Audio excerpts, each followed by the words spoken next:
খসারা ছাদ বাগানে আপনাদেরকে স্বাগত। আসুন আজকে আমরা ছাদ বাগানে কিছু সবজি নিয়ে একটু আলোচনা করি। এটি একটি উচ্ছে গাছ। আমার ছাদ বাগানের টবের মধ্যে এই গাছটি হয়ে আছে। গাছের ভিতরে দেখুন কত উচ্ছে, পাতাগুলো কত সুন্দর। এই উচ্ছে গাছের উচ্ছে যেমন খাওয়া যায়, উচ্ছে পাতাও অনেকে। উচ্ছে গাছের কালার, উচ্ছেগুলো দেখুন কত সুন্দর, ইয়েলো ইয়েলো ফুল, উচ্ছে ফুল। উচ্ছে গাছের পাতাগুলো অনেকে খায়। এটি একটি বরবটি গাছ। এই বরবটি গাছ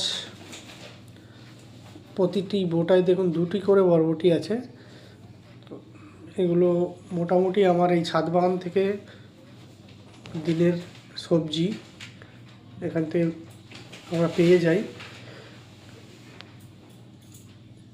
উচ্ছের ফুলটা কত সুন্দর। আরেকটি গাছ দেখুন, এটি কুমড়ো, তারপরেই শসা গাছ। এই শসা গাছের শসা ধরেছে, দেখুন শসার কোয়ালিটিটা কত সুন্দর, কত সুন্দর শসা। শসা গাছের ভিতরে আরেকটি শসা আছে, এটি পেকে গেছে। এই শসাটি কিসে খেয়ে নিয়েছে, পাখিতে হয়তো খেয়েছে একটু। এই শসা গাছের ওপরে মাচা আছে, ওপরে মাচায় শসা গাছটি উঠে যাবে।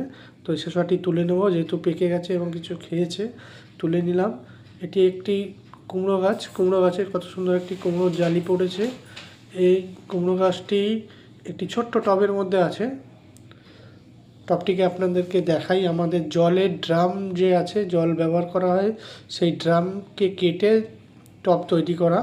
এই ছোট্ট টবের মধ্যে সব আমার টবগুলোই ছোট্ট ছোট্ট ড্রাম, ওই জলের ড্রাম কেটে তৈরি করা। এই বরবটি গাছটি দেখেছেন কত সুন্দর। উচ্ছে গাছে কতগুলো উচ্ছে ধরেছে এখানে। এটি আরেকটি উচ্ছে গাছ। বেগুন গাছ দেখুন, বেগুন গাছের কোয়ালিটি দেখুন কত সুন্দর ফুল ধরেছে বেগুন গাছে। ফুলের কালারটা খুবই সুন্দর। এর সাথে এই টবটার মধ্যে আরও দুটি গাছ আছে, একটি বাতাবি লেবুর গাছ আছে আর একটি টমেটো গাছ আছে। টমেটো গাছেও আমি দেখাবো। টমেটো গাছে টমেটো ধরেছে।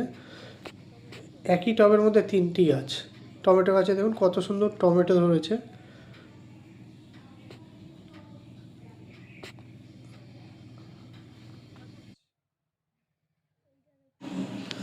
বন্ধুরা, ছাদ বাগানে আমি চলে এসেছি। দেখুন আমার ছাদ বাগানের সমস্ত গাছগুলো দেখাচ্ছি, দেখে নিন।